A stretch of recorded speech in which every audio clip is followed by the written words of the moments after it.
All right, and our last of these three rather dense documents is this chart that compares Aristotle, Kant, and Mill. There's a lot of information here. There are basically three different columns that I really want to call your attention to. The first, the third, and the fifth.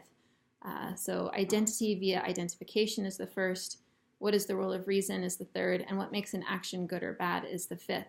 We'll start with the fifth because we've already looked at that. Again, reiterating that for Aristotle, it's the intention of the character where one looks. For Kant, it's the reason. And for Mill, it's the consequence, right? So that's all pretty straightforward.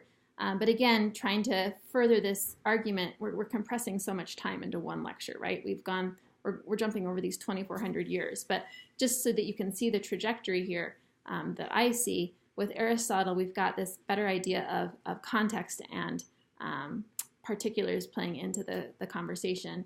And if you look in that first column, who you identify with, this moment of Geist that Hegel has told us is so important.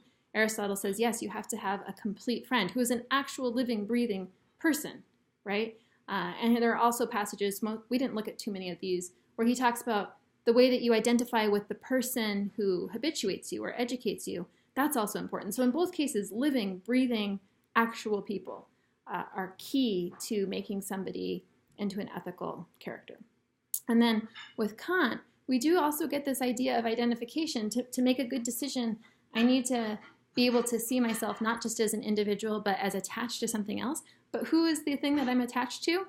The transcendental rational being, which is like something that doesn't even really exist, right? It's like this idea of the most rational creature that has no emotion, right? That has no desire, that has no inclination, that has no particular circumstance.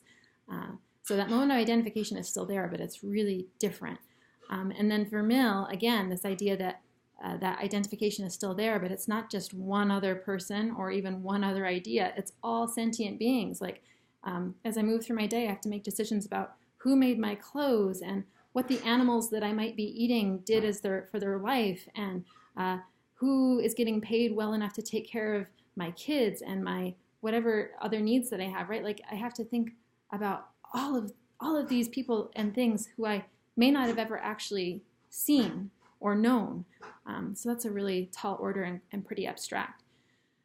So again, the trajectory moving from Aristotle from being really concrete and particular in a lot of ways to being lesser so and more universal by the time we get to Kant and Mill. And then that third column,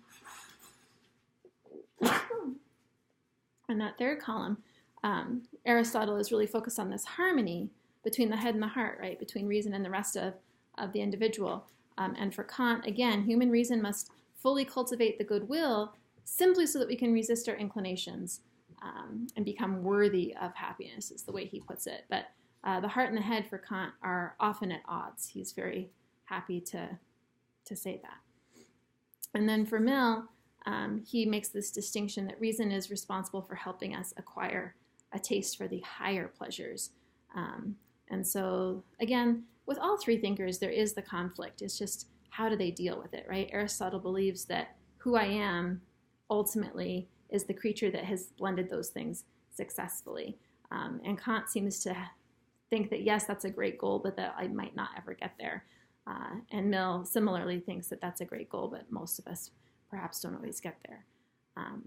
So what that means for those last two thinkers is that we have to rely overmuch on rationality to make our ethical decisions.